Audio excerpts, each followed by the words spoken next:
Can the Imperial North... Yeah, Imperial North matchup, that's it. Yeah, I nearly forgot the matchup. it. There you go.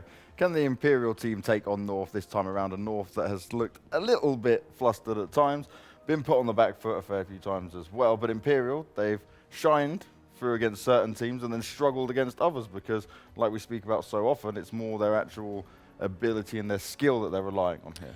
Both these teams lost games today as well to opponents that we probably would have expected them to beat any day of the week. I think if you play that, well, the Imperial Renegades game, to be fair, the Renegades have the whole honeymoon period thing going on. I guess you could say the same thing for North, even though they have played drastically more maps in a small period of time. But just to recap, North lost to Frags to 16-12 on Nuke, and Imperial lost to Renegades 16-12 on Cache. So both these teams are coming off of losses. They've had a time to address it. I think North's issue was the veto. I think they probably shouldn't have. Just don't play another Danish team on Nuke. Yeah, that one seemed weird. Obviously, because Nuke is one which you want to build rotations and communication over a long period of time, and they've only been together. Well, the 5 of them have only been together for a very short period of time. So that one, I'm sure they would have addressed and probably fixed quickly.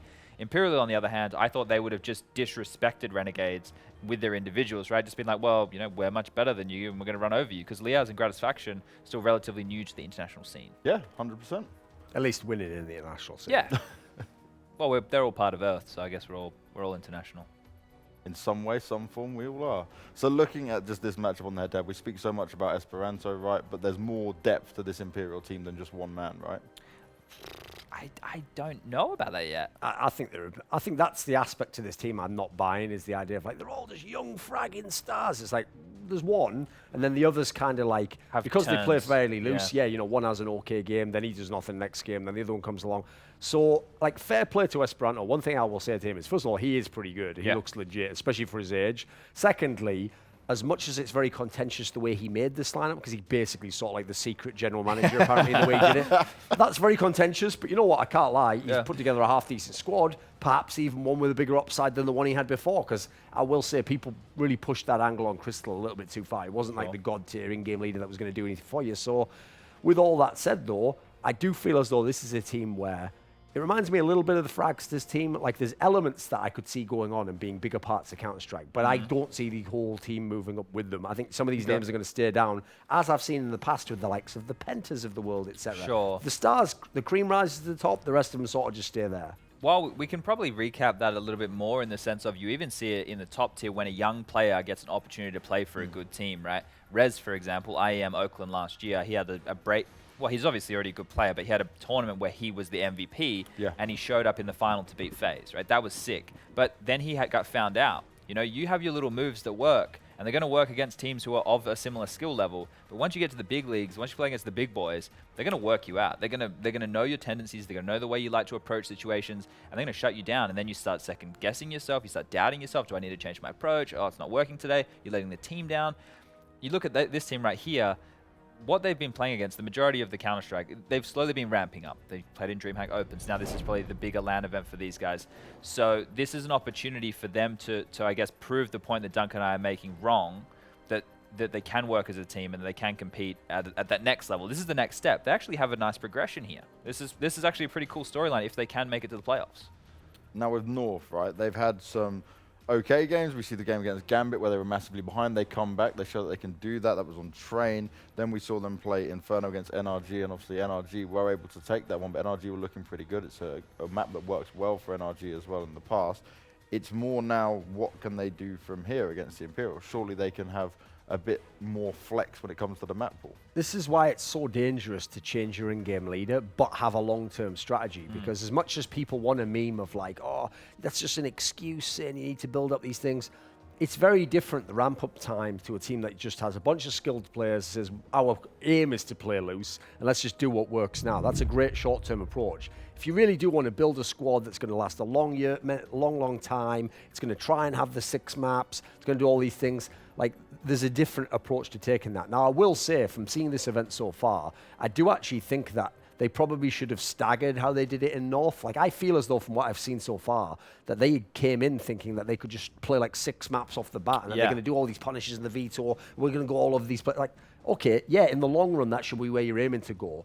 But you can still be structured and sort of like specialize initially, you know. In this type of a veto especially, it's very rare you're getting pushed all around your map pool. The thing that is really exciting for me about this matchup, and out of all three of these games, this is the one before we kicked off the last series that I thought was going to be the closest and most explosive. And the reason for that is because I think you get the best out of AZ and Kirby when they get to play a freer style. And we've already seen a little bit of that under Cadian. You know, he's not as strict. Imperial also play a freestyle, and they have star players. So you can have a clash of all of these players in the server. I think everybody is very skilled going into this mechanically, right? Mechanically very skilled. You've got Cadian, who's obviously doing the in-game leading and the AWPing, but Gade is another one who he was in North Academy, right? Then he went up to North, then he was kicked off of North, then he went to Optic, now he's back at North. Yeah. Anyway, it's been a long journey, but he is one, at least in the victories that I've seen of North in recent times, has tended to have impact in like rounds, like a pistol round, he'll get 4 kills, or like a situation where he'll get 2 big deagle kills that'll turn around on its head. So now you count him into the equation. We know Voldo is always going to frag. That guy is the most consistent player for North over the last at least 6 to 12 months, or no, 6 months. 6 months in my mind. And that's why I think this game, this clash, is going to be very head-to-head, very back and forth. There's going to be, you know, rounds being won from individual plays. It's not going to be hugely strategical, I don't think. The interesting thing about Gade and the way North is handling and operating this particular team is this is one of the first times you are ever going to see basically the professional approach that you see in teams like Barcelona, Manchester United, where you have a youth squad. Famously, it's what like Louis van Gaal used to do in all of his squads. You work with the youth squad, you find the players that are talented, you get chances early on to give them some like test the waters of the first team, figure out how you're going to use them, knowing that one day if they develop into a star player or a very good player, you've got them for free, they're in your squad already, and the key thing is you know all their tendencies. And so the key thing people might not be aware of is Ave was the coach and the coach of the North Academy team that had Gade in it. So that's why when they had Mertz in this team, I think that when they pulled the trigger to cut him, that's a sign that they knew it didn't work out. They already knew what he was like. They gave him all his chances. They gave him his spots. Didn't work. So bringing Gade into the team from Optic, where he was absolutely lost at sea and he wasn't being used very well, that suggests to me now that he's in much better form and he looks like a much more impactful player, that Ave has a sense of how to use him. He's telling Cadian, this is what we're going to do with this guy. And if people like Kirby can't put up the superstar numbers, this guy can do something for us elsewhere. Well, we're already seeing Mirage and Dust 2 being banned out respectively. That's interesting because, look, North of, like Duncan said, have already gone in with a deep map pool, but I thought we'd get a map where it'd be very brawly. And the first 3 maps are the 3 most brawly maps we have in the entire pool, right? So now we're looking at an overpass. The real question is who wants to ban overpass? So apparently it's North in this setting. So Imperial, right, on these choices here, after what I saw earlier in the tournament, I might be going in a nuke against North. And if you can play it, why not? But apparently we're going to get Train instead.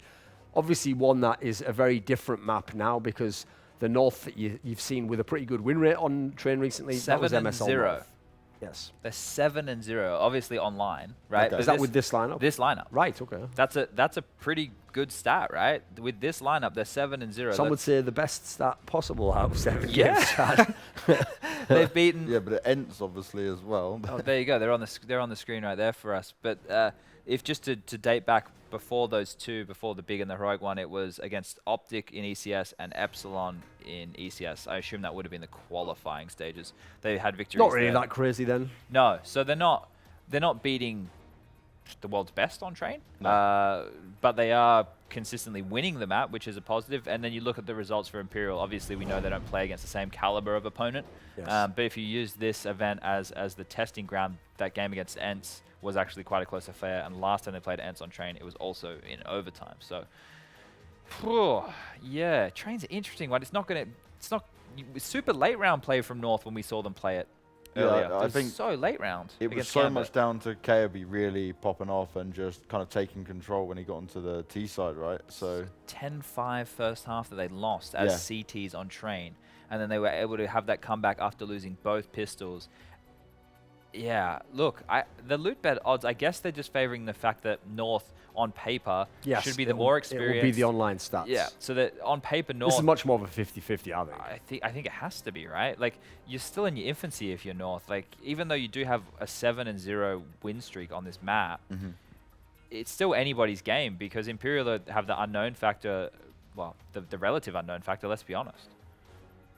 I also think actually, like, in terms of North, because obviously, as we see on LAN, haven't seen a whole lot of them generally. They're a pretty new lineup. this is a map that, it was funny to me that the old North took so long to pivot to this map, because if you've ever seen Valde play this map in any of the teams he's in, he is a really, really good player on this map. Like, because this is a map where if you are a rifler who's versatile and have good game sense, you dominate the CT side of this map, because it's all about gambling on which angle not to watch, which one to take a push onto. It's very, very tough to do it, but you see the players that do it, obviously think of players in the similar vein, Rain, etc. These are the guys, actually FNX back in the day on the SK team.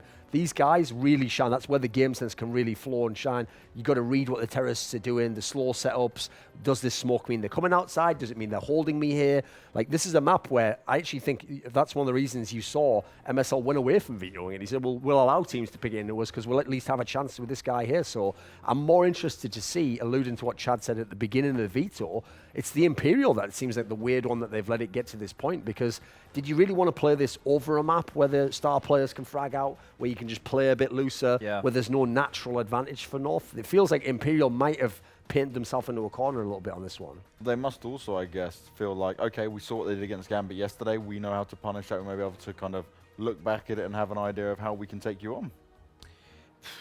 I wonder if they put that much thought in, though. Because, you know, Imperial not a team with like a natural in-game leader. Yeah, and no offense to Neil M. I'm not disregarding his Counter-Strike knowledge at all, but I just think that he's more of the emotional coach type, right? Like, he's more of a manager than he is a coach, at least from my very shallow understanding. And I don't think that he could offer more than what Ave could in terms of like counter-stratting and stuff, right? So if you compare those two in that kind of regard, North should have the edge.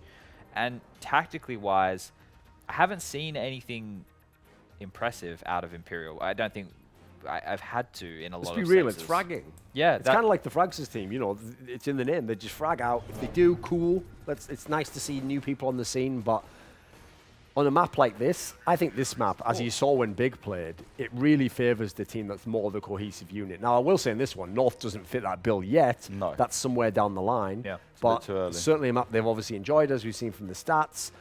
It's one that's going to be tougher. Obviously, I'd love to see Imperial start on the T side here, because I'm going to get a real sense early on what they're actually going to be capable on this map. If they can really just bust out, play a really loose game, North doesn't have all the angles covered, all the great utility usage, then yeah, Imperial absolutely can win this game. It's a 50-50 on paper. But I'm kind of actually feeling, after the veto, after thinking through some of the reasons, I'm starting to edge more and more to North. And the funny thing is, when we did our caster previews, where you just do the predictions, well, we do those before we even know the map's going to be played. So I picked Imperial, because I actually thought North looked a bit ropey here. If they get it on some of the maps I've seen so far, like Inferno, this could be a map where anything could happen.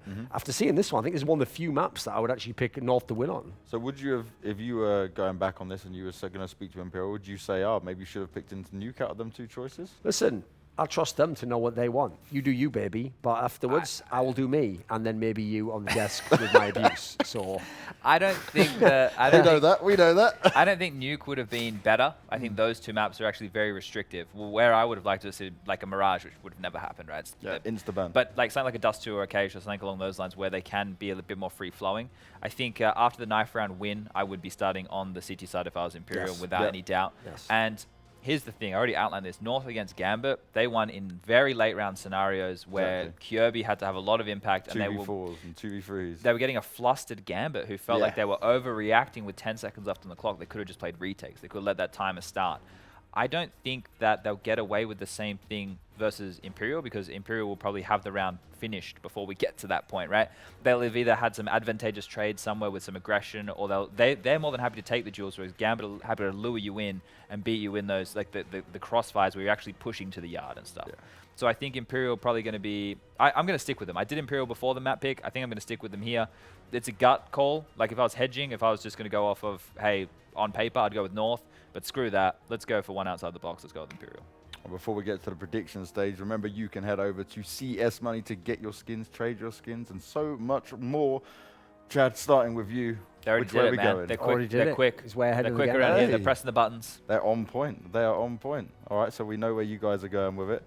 Let's get this show on the road. Are you going with North? Yeah, I'm going to take North for this one. I think it's the right map for them. Comfort seems to be there.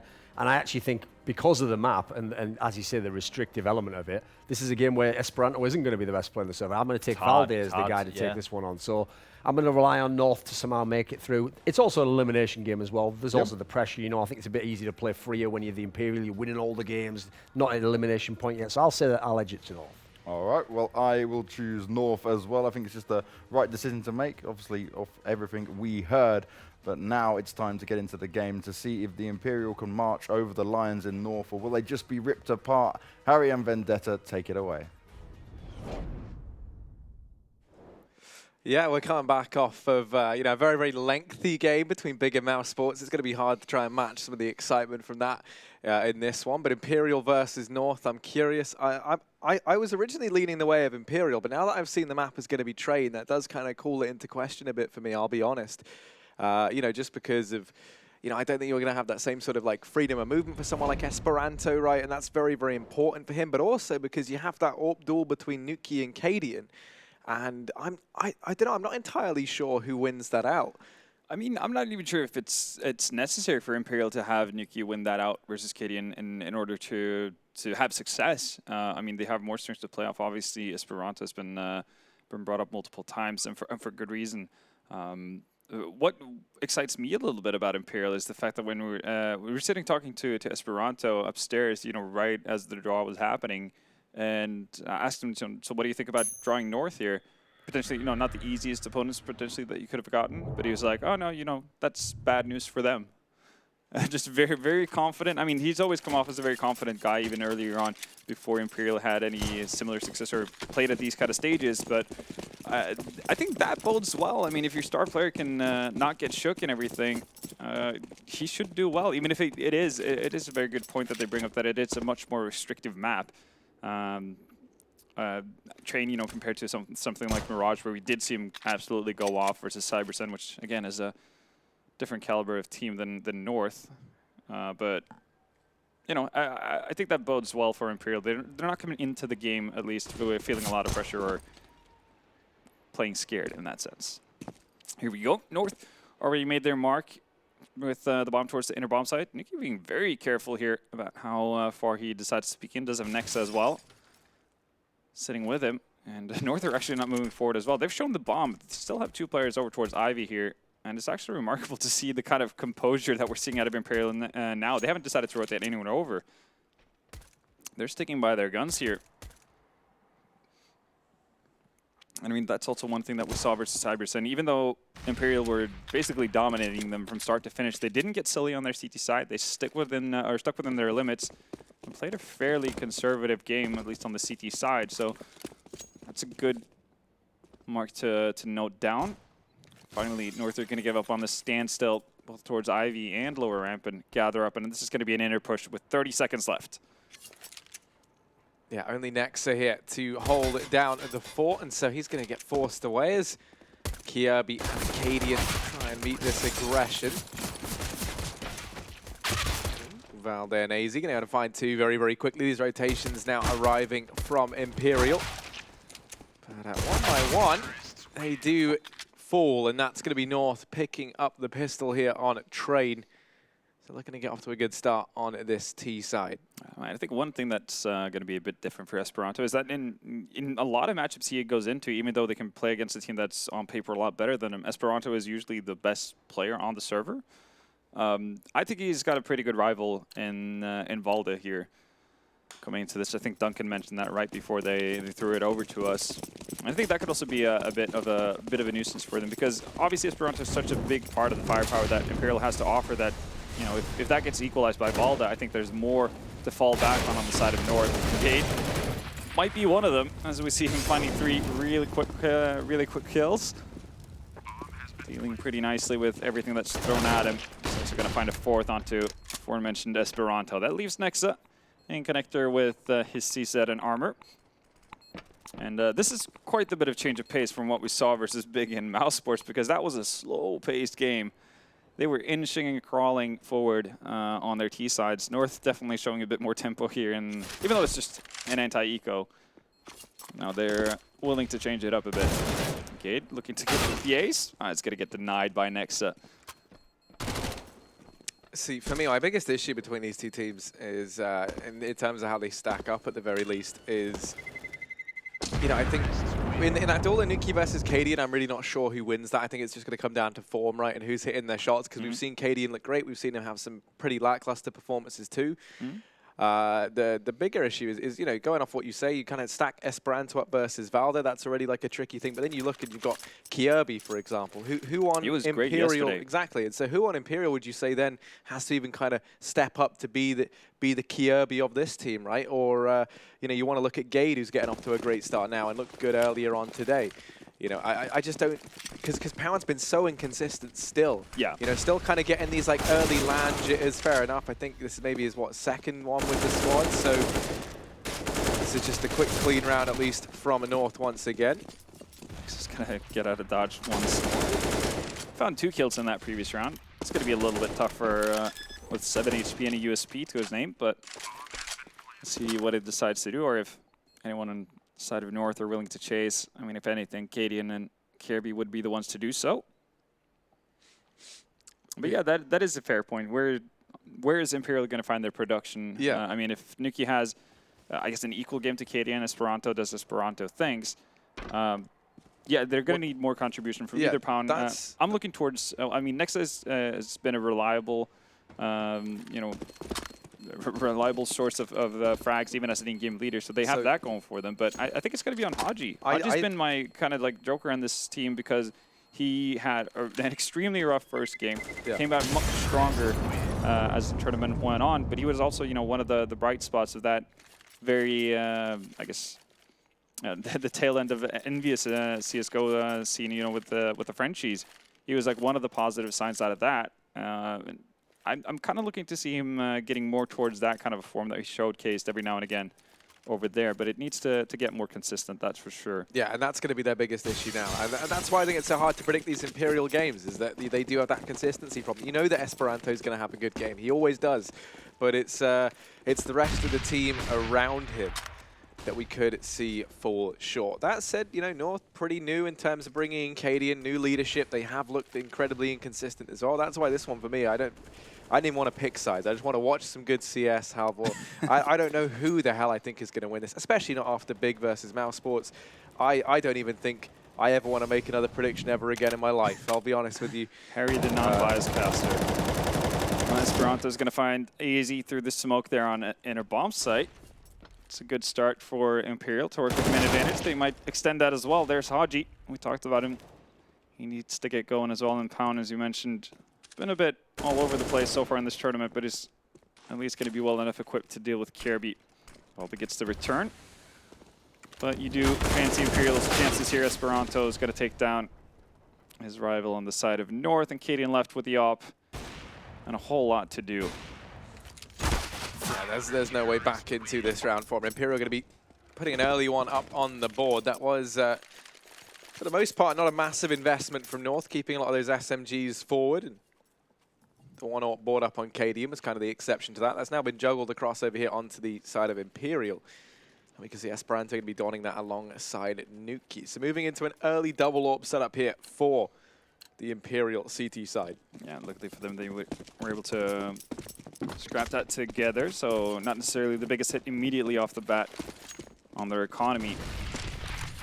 Cadian, though, has been able to get an op in his hands on his own, and this time it's going to be easy. Ooh, nice shot there from Cadian as well. So 2 quick frags in succession going the way of North. It leaves a lot of wiggle room for them, and well, even though Esperanto's playing close up here, you might have an inkling that somebody just going towards inner. Nobody really on the side of Imperial are in a position to do something about that. And I mean, if you're Imperial at this point, you might have to just gamble, stack a sight.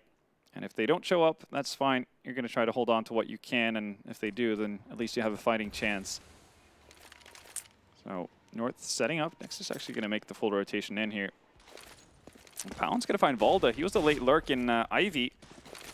Might build some confidence within the squad. Molotovs go out. Nexa goes down. Cadian finding his second of the round, and Esperanto tagged down to 18 HP is going to have to bail out. Still holding on to 2 ops, though. That's important to take note of on the side of Imperial. As you can see, Nexus sitting at 2.6, Esperanto and 2.7, Haji at 2.4. So they could be able to muster up a buy here behind these ops. But for now, North doing a pretty good job of things here on the T side. And really, that's what we saw versus Gambit as well yesterday. They were having a really rough go with it on their CT side, but their T side was very well executed in terms of, you know, having a lot of variety to it. We saw tons of pressure being put on the inner bomb side, ending up in a lot of bomb fakes.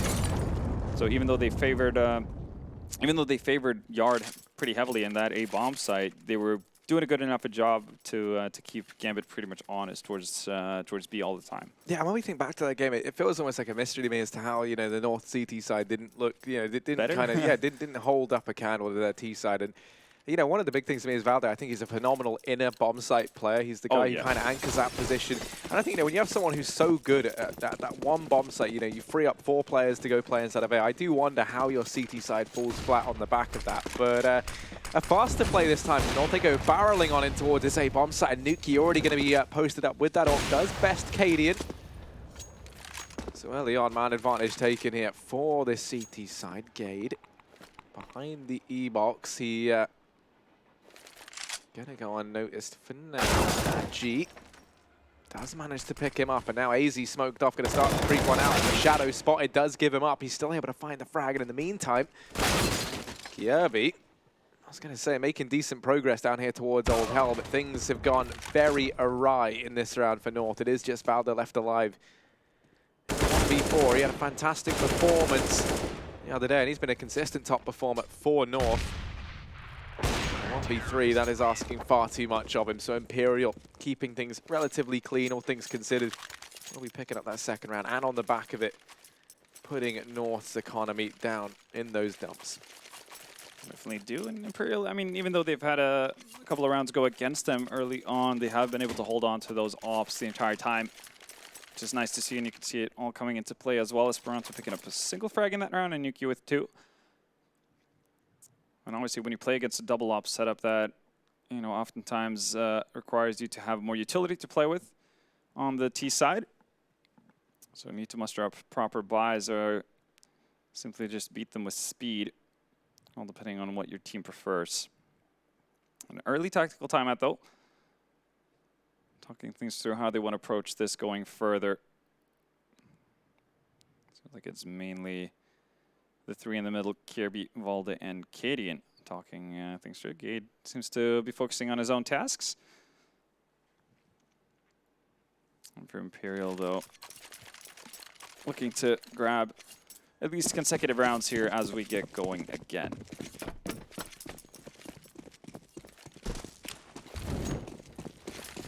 Well, I did say it.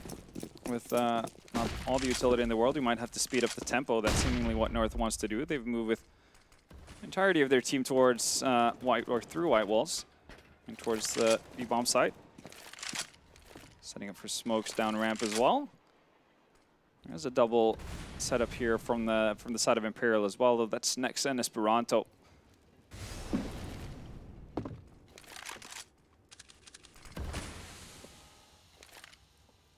Already some of the utility on those inner defenders has gone to waste. Nexa only stuck with a flash left.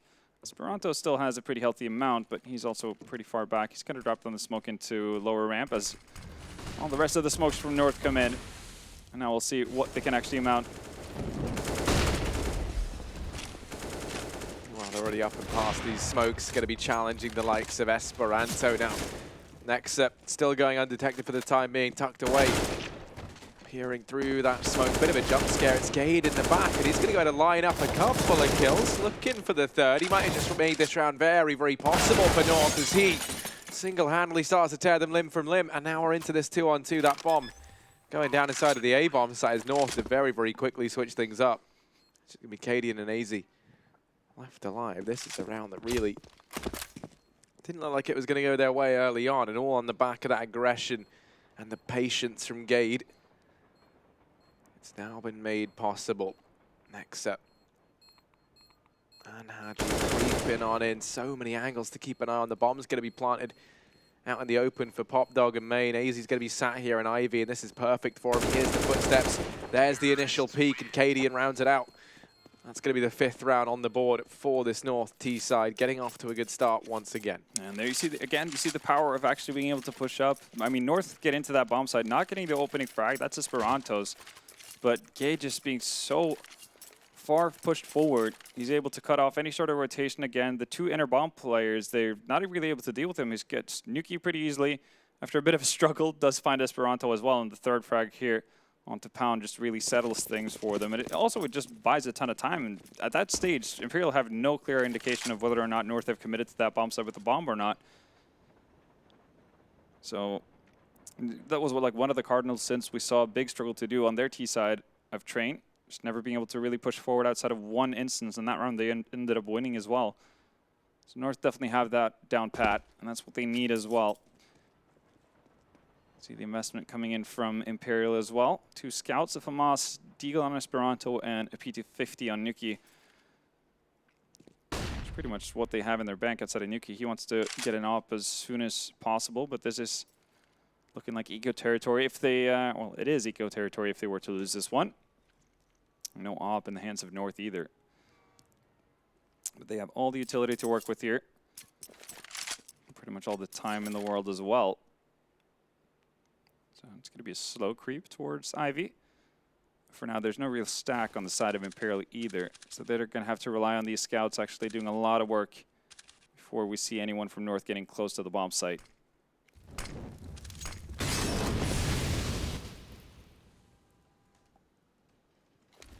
They're going to try and challenge the man at Ivy. That is going to be Pound. He's flashed into the corner for the time being. That Molotov heats things up for him. Trying to go ahead and find it. Gade, once again on the entry, is just going to be opening this round up, and it's all said and done. Nexa has a FAMAS and some armor to try and work with, but he's in a 1v5. So at this point, just going to turn his attention towards staying alive. A 6th round on the board for North here early on. And they're going to be keeping 5 alive on the T side. So money made here for North. Next round for Imperial just going to have to be the eco. So you imagine it's going to be 7-2 before we see that first buy for quite some time come in for Imperial.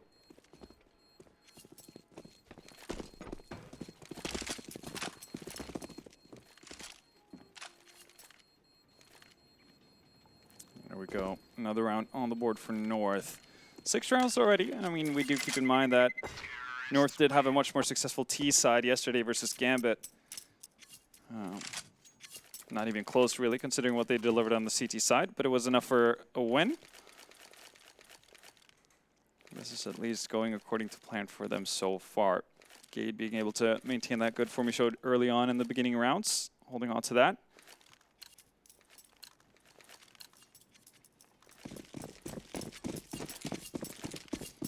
There we go. Eco round coming in from Imperial, just that FAMAS on next to that he was able to hold on to. Tempo is being pushed up again for North once they're up against these pistols.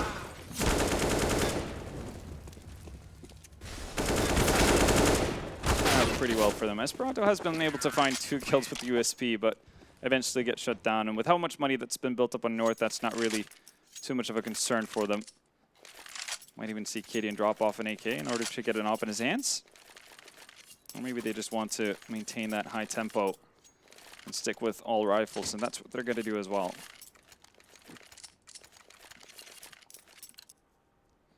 Oh yeah, I think it has definitely been working out for them. That is good as well, not having that reliance to need Cadian on the AWP here on this T side. Also, me poses some questions around Nuki on the AWP here for Imperial and how he's finding things right now, because North haven't really had anything in the way to challenge him. It's very true. Especially when you consider the duration they were running the double AWPs for between him and Esperanto. Didn't really feel like they've had too much of a say just yet. Haji going to go sprinting to his death, and AZ, I think he spots Esperanto there. He does. He throws in that Molotov to force him away from the E-box. And that's a second for AZ Power, able to go to get one. Nuki answers back, says that AWP spring into life, but Kyobi so good at creating space here on trade and finding his way into the back line. Gonna go ahead and shake down another. That's Nexa. Left in the clutch scenario up in the heavens. That Molotov there does miss its mark. But as you mentioned, they do have an idea of where Nexa might be hiding, so they're rotating in towards that inner bomb side. And woo! Nexa with a quick adjustment as Kirby starts firing. Doesn't actually take a single point of damage either. Brigade obviously would know what kind of angle he is going to find Nexa from, but still decides to go up the ladder. All right, then. Very surprised to see that. I mean, Kirby dies to Nexa in connector. You can do some, you know, rough estimates in your head as to how far it's going to take for Nexa to get in towards connector and what kind of safe passage you have out of the bomb site, but I don't really know what to make of that. But I mean, Nexa will take it, gets a free op, gets a free round, and Imperial get their third. That was just really, really strange. And now's not the time you want to be making those sorts of mistakes either if you are this north side. Mm-hmm. Tell you what, though, is a worrying side of the times here for Imperial is this start from Gade, who, you know, is someone who definitely had a lot of promise around him. Kind of, I think maybe struggles a little bit with consistency. I also just recently read a bit of an interview between, I think it was with Snappy, explaining, or maybe it was just a tweet, you know, explaining kind of his opinions on Gade and how Why he had to be let go? Yeah. Mm-hmm. You know, it's pretty interesting, just kind of saying how there was no bad feelings, but he didn't fit into their roster. However, it looks like he kind of does here in the sense he's very, very good at creating space, and they never felt like they could give him that same sort of, you know, the sort of space he needed to grow and really flourish as a competent rifler. That is definitely important. Sometimes you just see players who not necessarily don't get along with their teammates, but yeah, don't fit a similar play style to actually thrive. Gadian, though, misses a good opportunity to find an opening frag, but he has made his way out here into Yard. Haji's hiding behind the smoke by E-Box. Just lurking for now. Might actually go through right into the clutches of Gadian. Still not going to go to him. It's going to be Nexa to find the kill, and AZ already waiting for that quick rotation from Inner. In a matter of seconds, Imperial have just kind of collapsed here. Nexa's still far forward, so still chances of him being able to do stuff. Pound needs to land multi-kill here, and is not able to. So Nexa has about 15 different angles to worry about. And, well, 2 seems to be more than enough. Kirby lands the final headshot. North right back to winning ways. So even if they had a bit of a gimme that they dropped the ball on in that 1v1 versus Nexa, or 1v2, I should say, they do bring it back and actually reset the Imperial lineup. They're going to have to go back to these trusty pistols. They're actually going to invest a pretty heavy amount into it. Pound actually buying up a FAMAS. So I guess they're all just emptying their bank accounts and hoping for the best. Yeah, that's going to go ahead and leave the Wanted Eco in this next round if they lose this. So pretty heavy gamble when you consider this 8-3 scoreline as well from North being fielded over on their T side. Now, we did kind of observe in their game versus Gambit, I think it was, that they have these stronger T sides. Mm-hmm. Kidding. Spots out Pound, actually takes quite a bit of damage as well, but Kirby is not going to allow Esperanto to chase him down. So once more, we see North go up ahead. They've been winning out quite a few opening duels in this game so far. That's sort of one of the issues here. You see there Esperanto, the guy to try charge in, try to be the one to open things up and create space. And Train just isn't, you know, the ideal map for that, right? This isn't like your Mirages like we saw. I mean, admittedly versus Cyberzen, but, you know, just to give you the kind of idea as to how flashy he can be. Absolutely. I think he finishes that series with what? Like, I want to say like 30-something frags, like 30 plus, definitely. Yeah, along those lines. So they only played 22 rounds, so yeah, he was being active. But yeah, as I said, it is a bit of a different story playing a map like 10, and also versus a team that is just fundamentally very sound in terms of how they set up and how they approach bomb sites and get map control, like North are. They're not just going to leave massively open holes in their defense by any stretch of the imagination.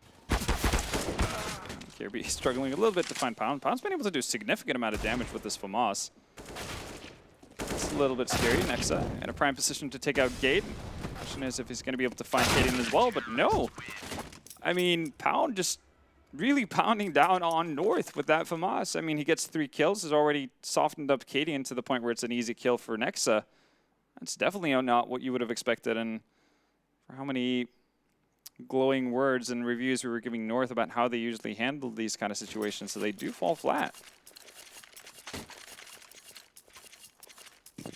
And I tell you what, when you think back to that game versus CyberZen, or even the game versus ENCE, it was our boy Esperanto stepping up. But if you think back to Hellraiser, so I think arguably the kind of the toughest opponent maybe that they faced so far, it was Pound having a great performance there. Now he's looking to try and do the same versus North. But immediately it looks like the return could come in here as Pound and Esperanto, 2 of the heavy hitters here for Imperial, dropped. Hadji able to get 1 back, but Kyobi instantly there, instantly in position to trade, keeps that man advantage very, very healthy here for the Danes.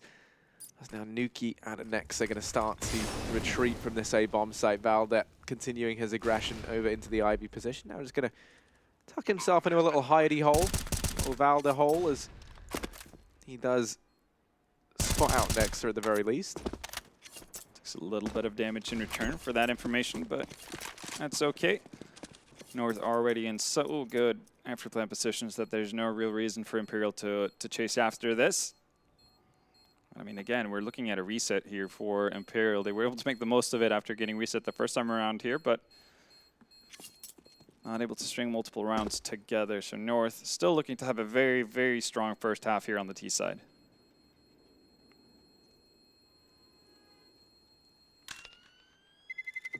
I just got a cool as well, you know, seeing the different approaches to the T sides that we've been able to see. Obviously with Mouse and Big playing the game before us, but you can definitely tell that there's a different mentality around it for North. They like to play with an upscale tempo, much more so than what we saw, or to a much bigger degree than what we saw both Mouse Sports and Big play with.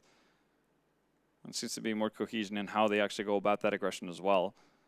And that becomes very hectic to deal with if you're Imperial in that kind of situation. Sometimes you can thrive in chaos, but again, when you just want to have a couple of moments to breathe, it's not the easiest to keep your focus at 100%.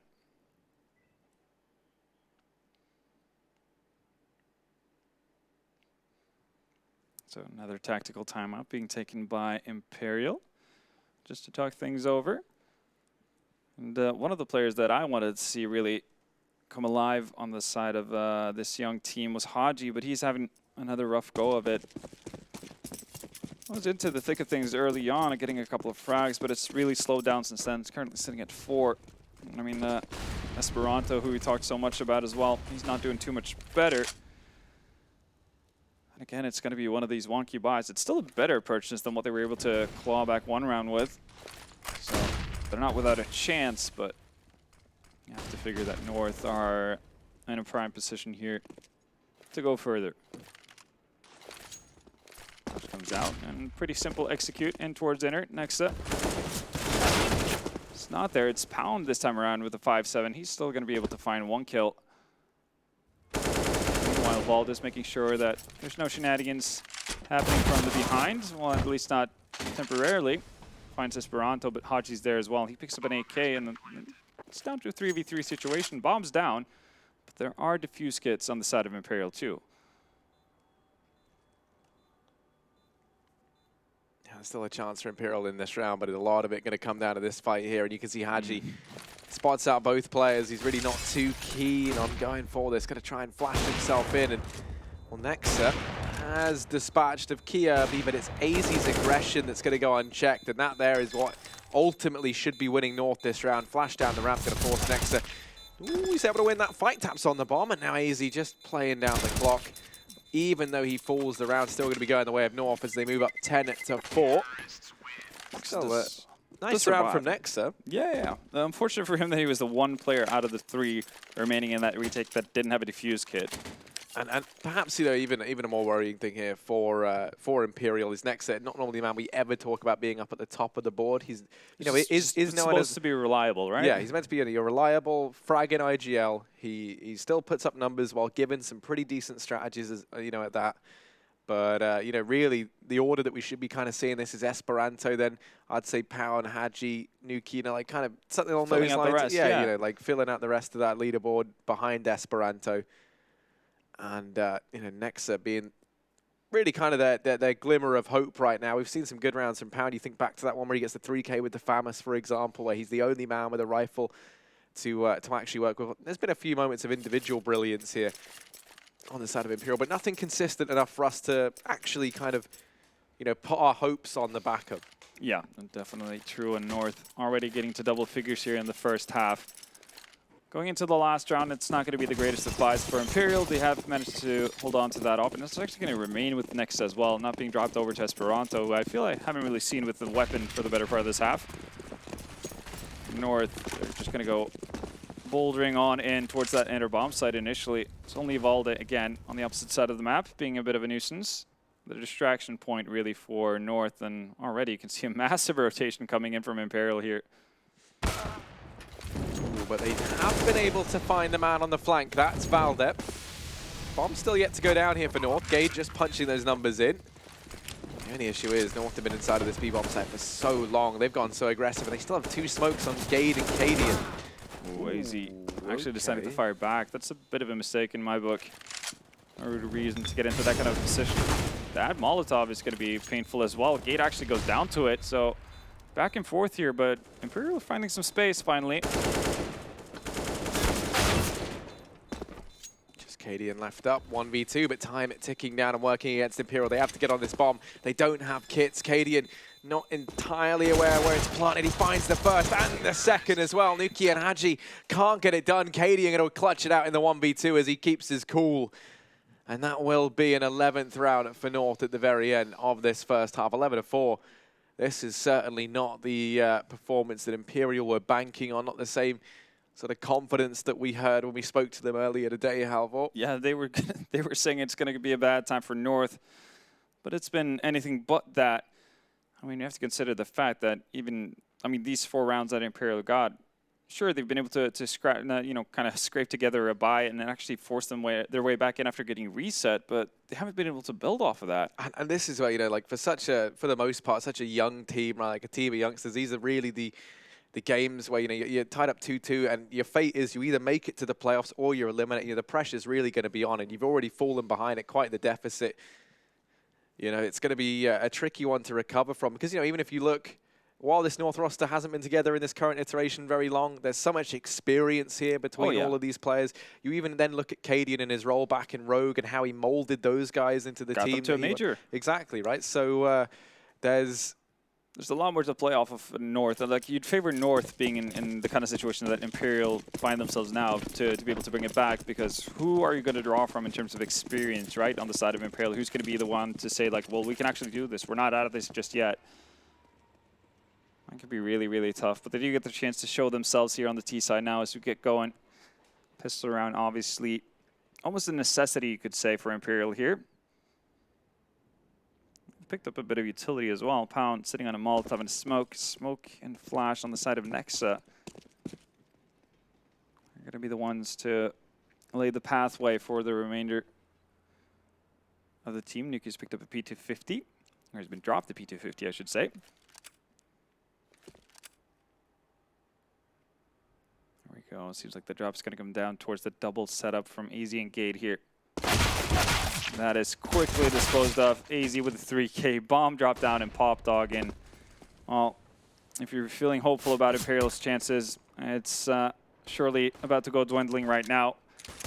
Just retrieving this bomb. And AZ, he's looking really on form here. He's pretty much just used 4 to 5 bullets to net these 4 kills. Question is if Nexa is going to oblige him for a chance at the ace. Oh, it's going to be shut down by Gade, but superb pistol round from North, obviously. Well, that's what you want to see. And in terms of talking about where we want to see the contributions coming in from on the side of North, we were highlighting Valde. He's had a pretty quiet game. He hasn't really had too much to do, pretty much spending the T side on the opposite side of the rest of his team. And mainly getting shut down in his attempts at flanking, but it doesn't really matter when you have AZ going off for 16 frags, Kirby at 14, Gade, as well as you mentioned, started off the game so well. Now sitting at 12, and Cadian coming in with impactful frags as seen in the very last round of the first half. Again, it's going to be Deco, good old classic from Imperial. Need to start landing some shots, though. so far. A lot of damage being taken, not so much given. Same can be said for map control and ground gained.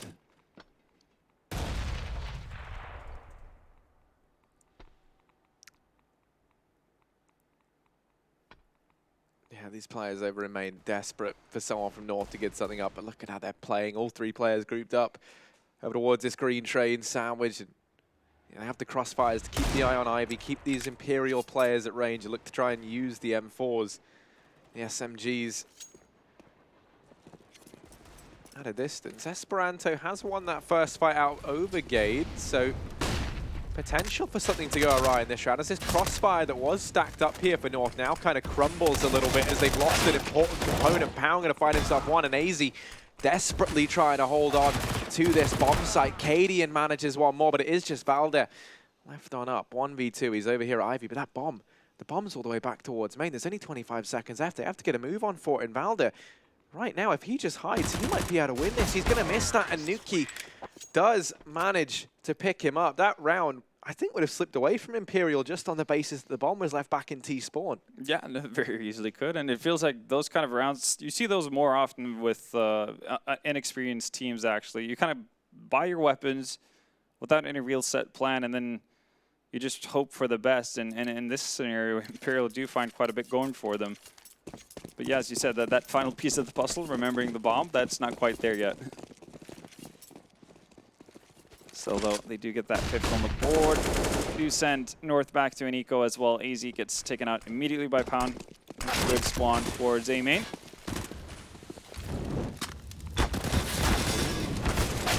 Thinks it up for Katie in there, and he's going to get bested by Pound. Now, this lengthy flank from Kirby could be something that provides some results for North. Gade missed shots, and you keep padding these stats. It's going to be Imperial finding a 6. Now, one thing that should be fresh in your mind if you are this North roster is that game that you had versus Gambit just the other day versus Gambit, you know, and how close it ended up coming back down to. You have a convincing T side, then your CT side starts to look a little bit weak, and they almost pull their way back into it.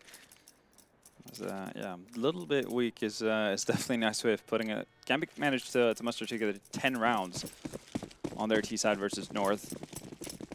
And while winning the pistol, that should put you in a prime position to really close out the game already if you're North, but that's not the case at all here. Drop the ball, and Imperial are given a chance to actually build back into this. Push from Ivy. He's going to come in from North. They're going to run into Nuki. Nuki's going to find at least 1. Make that 2. Might be able to triple up. He does so. Nice little adjustment to find AZ as well. But in the end, not a whole lot gained from North before they're all taken out. So 7 rounds on the side of Imperial. But now we're going to see the buy-in for North. Up in hands of Cadian, as you would expect. It remains to be seen if they've actually learned something from their matchup versus Gambit. Not a lot of utility for North. Not even a single Molotov, actually, to play into the later stages of the round. Cadian is going to get flashed out. Nope, he's just going to go for the dry peek, and that nearly costs him his life. Look at just get tagged through the edge there. So drops down to 23 HP. Remains alive. That's really the most important thing for North right now. And given how little utility they have left, they need to be a bit proactive about how they play this. I'm going to see classic setup here towards the inner bomb site. Valde finds 2 the second he gets up on the ladder. That's what you need. Bomb's still going to go down, though. There's nothing really in the hands of North to be able to deny that. Question now is if Imperial are going to move backwards or forwards. Aggressive Molotov. That allows for Haji to isolate Cadian. Kirby now really rummaging the field, seeing if he can find at least 1 stray Imperial player, and he does. That's Haji down next to Sil, though, by Oldbrain. He's going to get the drop on Easy. Kirby is tagged pretty low.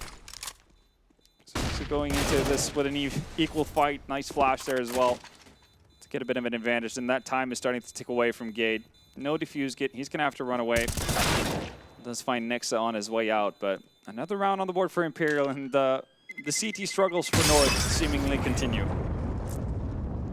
Yeah, there's just something about this North CT side here on Train that they just can never seem to quite get right.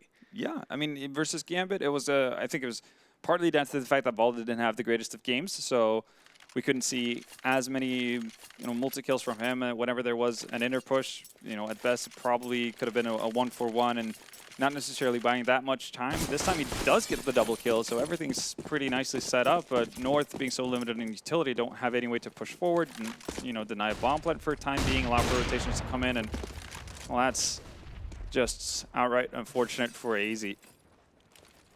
Perfectly timed through the flash for Nuki to find the opening frag.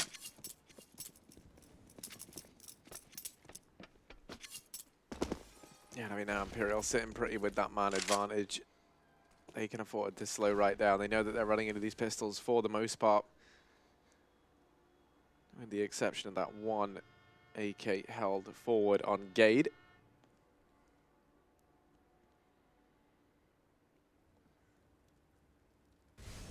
For the most part, going to be stacking up players over in CT spawn. The bomb now looks to go down.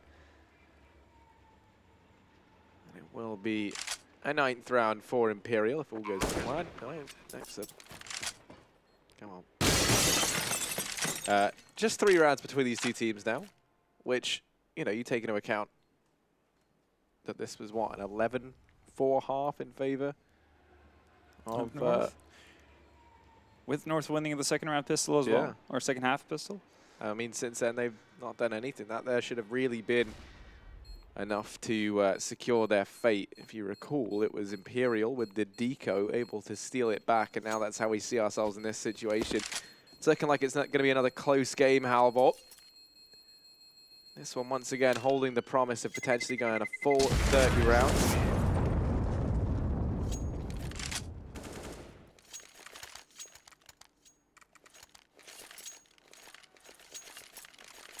Well then, still some time to think things through from North. We haven't seen that many tactical timeouts in this matchup, so much more in Mouse versus Big. See Kirby being one of the standout performers so far for North. Hasn't really gotten into the groove of things here on the second half. I mean, speaking of tactical pauses, here we go. North talking things through. They've already bought up, as far as I could tell, so now just making sure they cross the T's and dot the I's before they go into action again. I mean, we saw what kind of an issue they ran into with not having the utility needed early on and playing that kind of a more passive setup. That's going to be a similar scenario now. And we're going to have to take that into account. But they should have plenty of grenades and whatnot going into this.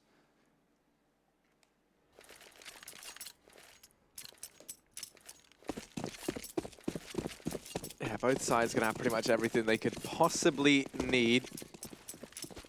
Two defuse kits between Balda and Kirby as well. There is still cash for everyone else, so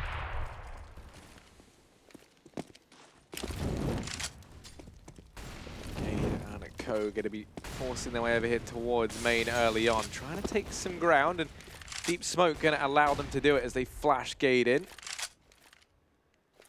Any issue with this is about as telegraphed as this gets. Still is something that they are going to have to deal with at a certain point, unless they just entirely decide to circumvent it, but that does also allow for quick rotations if that's the case. Imperial, though, are moving their way towards that B-bomb site. There are 2 players on North as well. Valdez still has some utility in his bag as well, still has that Molotov. Actually going to be able to use it. He gets immediately removed by Pound. So opening found, bomb's going to go down, and retake scenario for North, but they're so far away. Are they even going to, play with the thought of retaking? The answer is no. And there you have it. Quick and easy as you like, and Imperial, they're going to make their way to double figures here. 10th round on the board. They're going to keep everyone alive. North, though, opting with the sensible choice of actually just saving these weapons once that inner bomb site falls flat.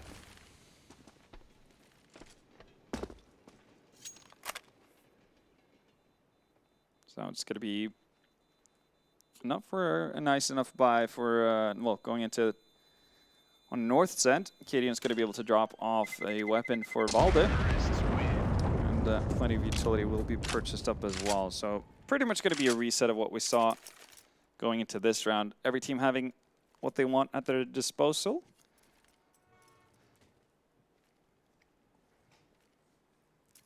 Let me see. What can North actually do? If they can actually just, if they try to be a little bit more aggressive on their CT side, not unnecessarily allow Imperial to get the map control they want and execute as they please. They're just going to stick to their guns. So far, they've actually had 0 players towards the inner bomb side. Early nades going in towards the main area and whatnot. Not really doing a whole lot of damage, though. Esperanto, 9 HP less. A little bit of a Molotov hitting the mark, so 46 HP after it's all said and done. And Gate's going to move aggressively in one more time. So this is 100% a repeat, actually, of what we saw. Valde, same utility left on that inner bomb site. Does have Cadian around the corner as well. Now it remains to be seen if Imperial are going to try the exact same thing. Valde peeks up. Not sure if he actually spotted an elbow of Pound.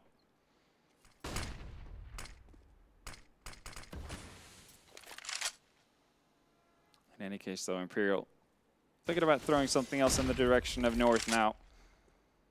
It's not going to be that inner focus yet again. 45 seconds left in the round.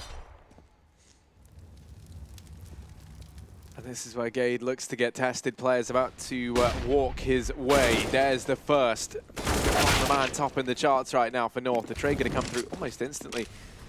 Nuki, interestingly enough, is throwing that AWP over to Esperanto. Usually he's the man you expect to see donning that, but Nuki having a great time of things right now on these entries. Kjaerbye desperately trying to keep the man advantage up in favor of North. Valde narrowly escaping death on 1 HP. But Esperanto hunting down Kjaerbye. Missed shot. That's the bomb dropped out in the open as well. 7 seconds left for Pound. And he's going to tap on the bomb. Valde wraps around, and despite being 1 HP, he's going to cement a 13th here for North. The AWP carried forward as well. 13 to 10. Still plenty of money on the cards for Imperial. 6 rounds straight, and it's going to do that for you. 3 players sitting above 10K. North still in favor over at Lootbet there, but can't really discount this pretty impressive comeback that Imperial have started to mount, considering how that first half went.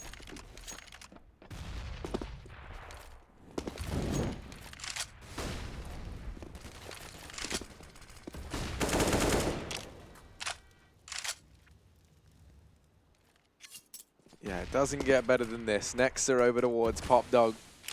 Looking to try and find something here for the Imperial side. And I'll tell you what, North going to go aggressive as well. They want to try and take some of their own fights over here towards main. Once again, same setup. Looking to try and get Gade set up in there.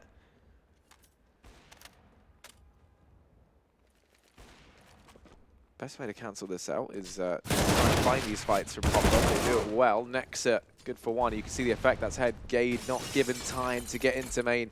Instead now focused on trying to trade things out. And Nexa molly him away. Still Hachi waiting all the way down towards Ivy, not doing anything. It's a very, very slow round here. Battling for control of the 2 kind of important focuses thus far of this, which have been main and Pop Dog. But it looks like it might just all culminate in a B play anyway. Valde going to be sat here. Does have the Incendiary. He's going to hear these footsteps coming on in. Won't have time to get that out. Instead going to have to rely on aim and aim alone. And Valde, he's got that in abundance. He's going to find a double. Not quite the triple, but Nutki, 21 HP and a dream. And Haji is so far away on this rotation. He's got to buy time for the resident Frenchman to get in a position. Gade hears the footsteps, and that's it. Night-night for Nuki. It is just Haji left up, 1v3, and he's so far isolated from this round. There's no way back into it for him. A 14th on the board for North. It looks like Imperial have almost done enough, but it all falls apart. And Valde, fantastic job. We were kind of commending his ability to anchor that B bomb site. That's what he's so good at, delivering those multi-kill rounds. Even though, you know, he only gets 2 there, you imagine You know, other players try and fail to do the same thing. Maybe they fall straight away or only get that 1-for-1 trade, but suddenly you've set up an entire round for Imperial. And here's a tactical pause called on in now. And you see the dangers really of having one player completely isolated towards the opposite side of the map. You know, it's great to have that potential late flank on the T side once you've gotten towards that inner bomb site. But again, if everything doesn't go according to plan on inner, he's pretty much useless, and you've taken just firepower away from your side. I mean, that could have been spent on, you know, grabbing more control over the inner bomb side, pushing forward. We've seen how effective that is. Unfortunately, it doesn't work out quite as they intended, but still enough money for them to buy up going further here. So North's still going to have plenty to fight up against if they want to get to that match point.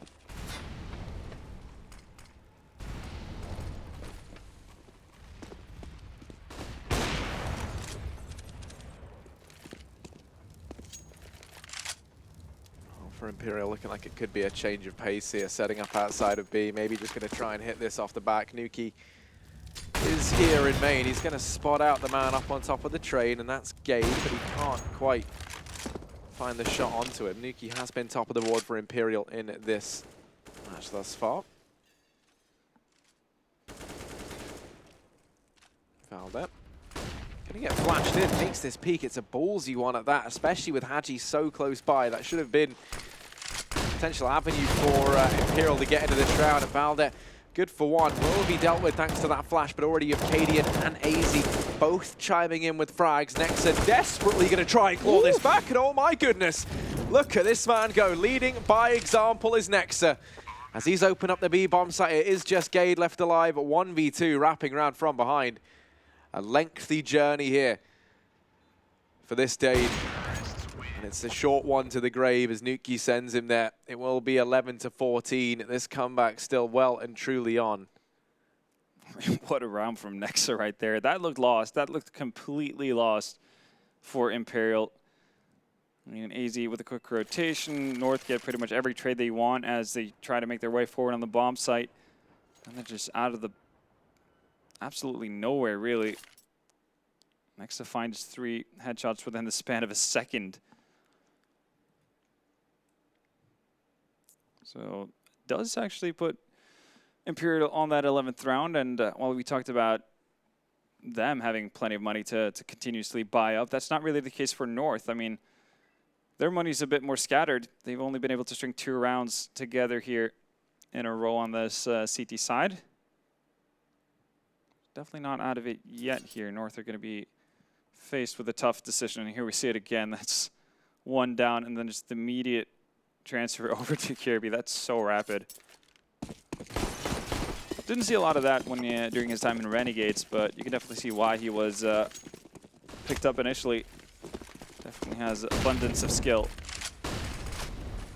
Esperanto is getting aggro, but gets taken down through the smoke.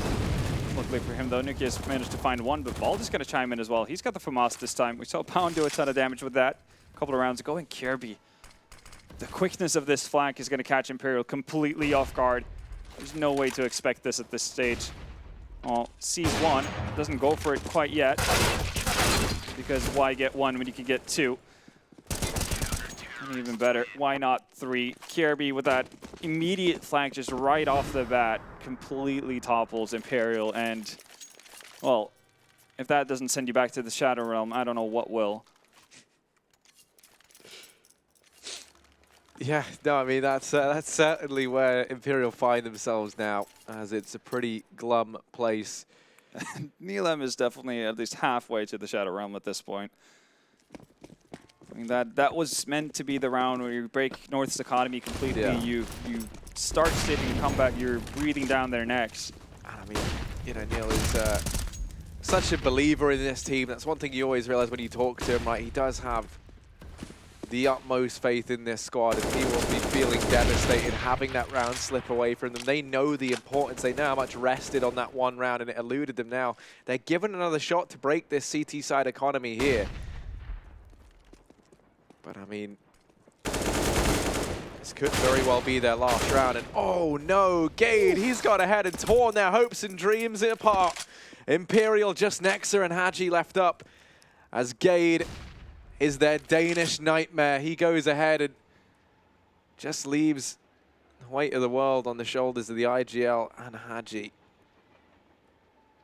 Next up, he's had a couple of massive performances. You've been asking a lot of this man. He's been trying to come up with the winning strategies, but also been the player making the plays. How much more can he do? Because right now, Haji not having the game of a lifetime. You feel like a lot of this is going to now reside on the shoulders of one man. Trying desperately to rendezvous with his teammate. Going to start to ease his way into Gade's crosshair.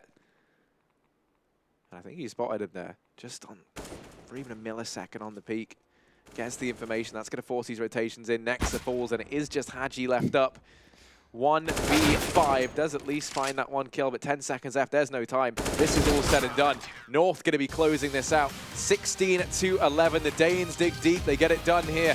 And in spite of what was a fantastic half from them, 11-4. And then it goes right down to the wire, but still they managed to close out 16-11 in their favor. You can see Imperial, they look devastated. Neil over in the corner. And you do feel bad for them, but North did look like the better team here. They did, there's no denying it. I think that's going to be the harshest part for Imperial. They've had a fantastic time at this event. They looked good, they defied our expectations, and it feels like right here at the most important moment, it all kind of fell flat. And I think that's going to be what's so hard for these guys to deal with.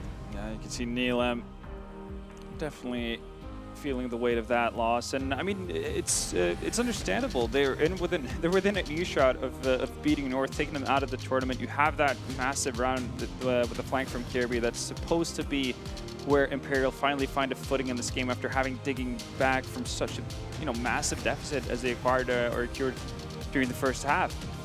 I mean, everything was looking prime for them, and the most impressive part is, I mean, for how much we're talking about Esperanto and how essential he's been and how essential he would have had to been if Imperial were to beat North here, they did it pretty much without him having any sort of impact at all throughout the entirety of the game. Yeah, and that's the saddest part, right? For Esperanto, he has always been the guy that we talk about in this squad. He's always been the guy that we say is consistent, the one that steps up for them. He manages 7 kills in that entire game. I think that is his worst performance here at this event, and one of the worst even with this squad. Probably of all time. I mean, I wouldn't even be surprised. He's been such a consistent performer. We saw it back at Copenhagen Games. We've seen it at DreamHack.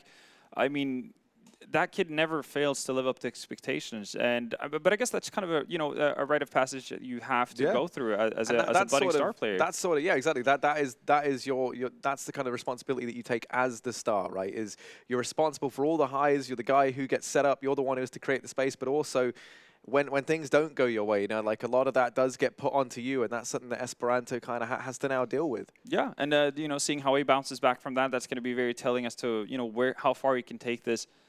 Going further, and that's going to be really exciting. But obviously, there's a lot of promise being shown within this team. I mean, the fact that their star player goes completely missing for an entirety of a game, they still manage to be that neck and neck with this extremely solid North team. I mean, for the woes they've had here so far, I mean, you've seen it in their online performances.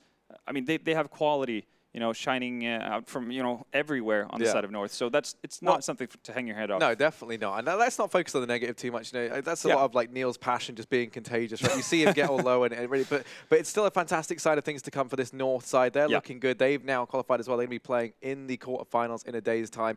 We're going to throw over to an interview with the North boys now. Yes, I am with North. They are looking good, and I've got Gade with me. The new kid on the block. How does it feel to be stood here right now?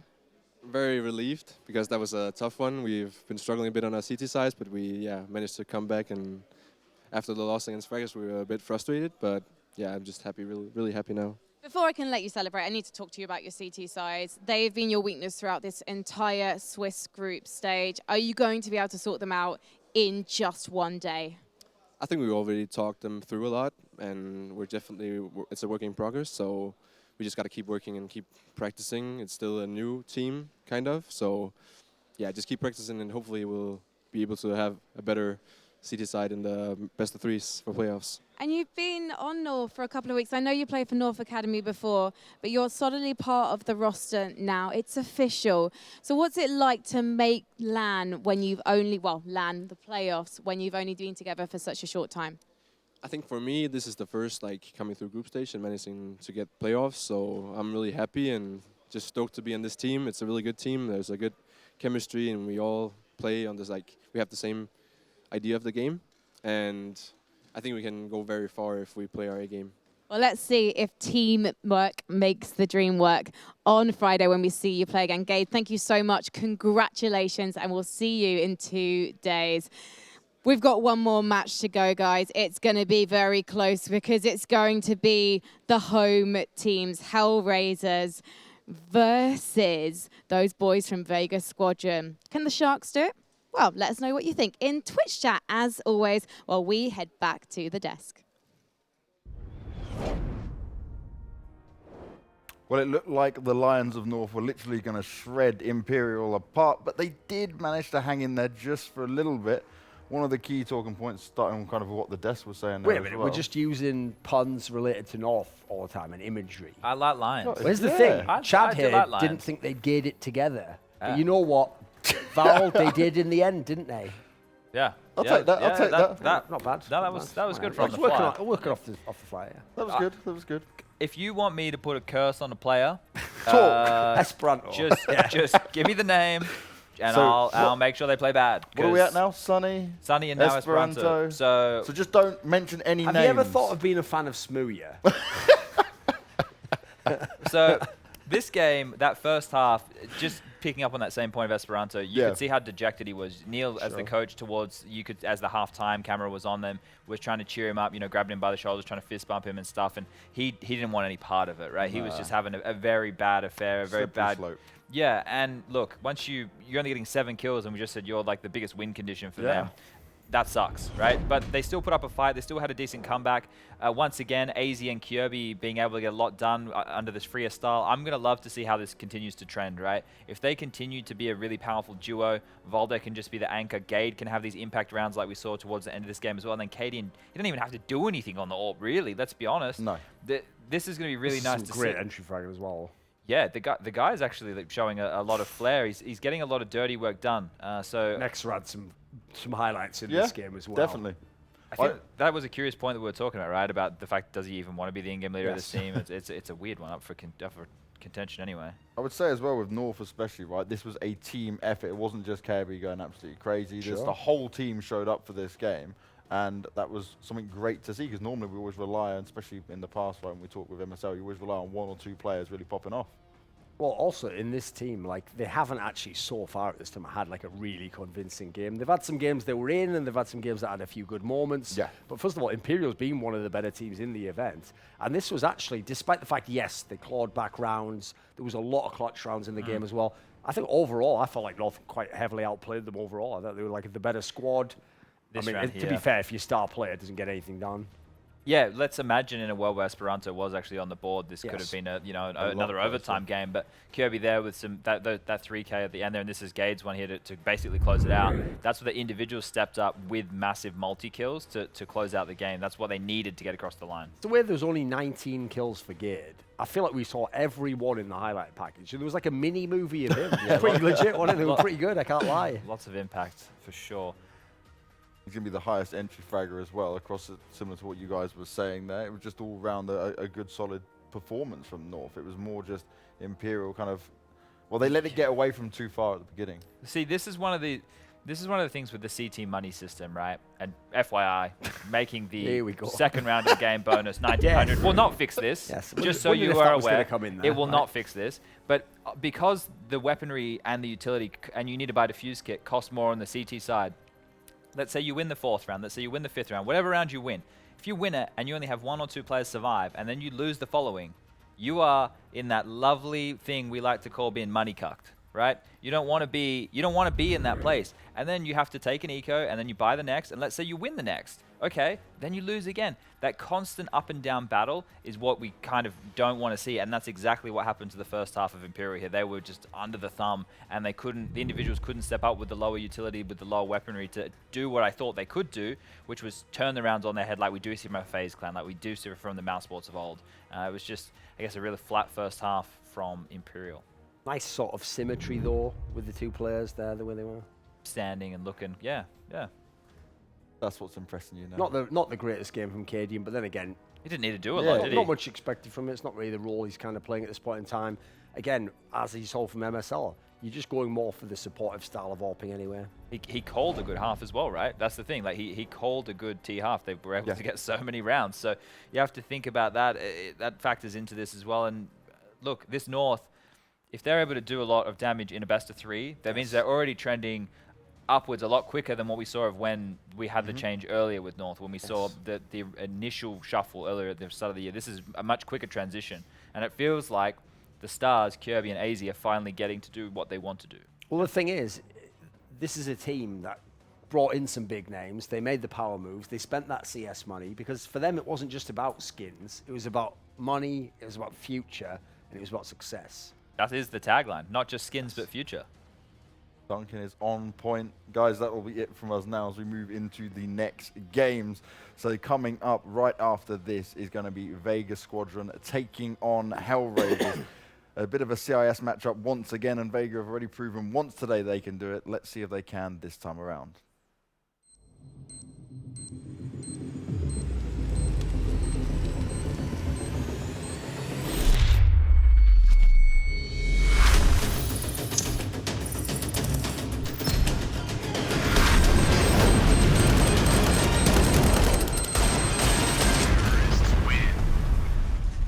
Loot bet.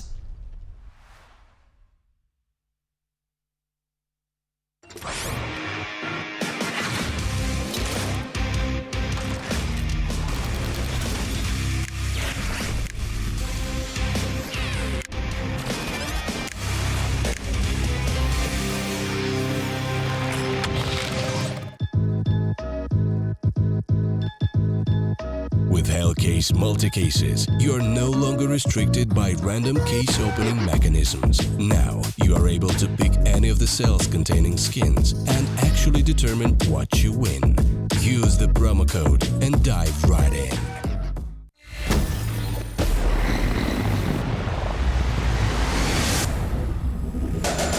I'm a soldier, I'm a fighter.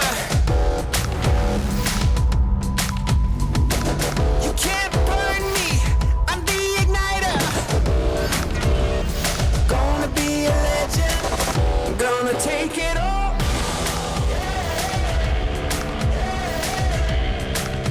Watch me crush it like a wrecking ball.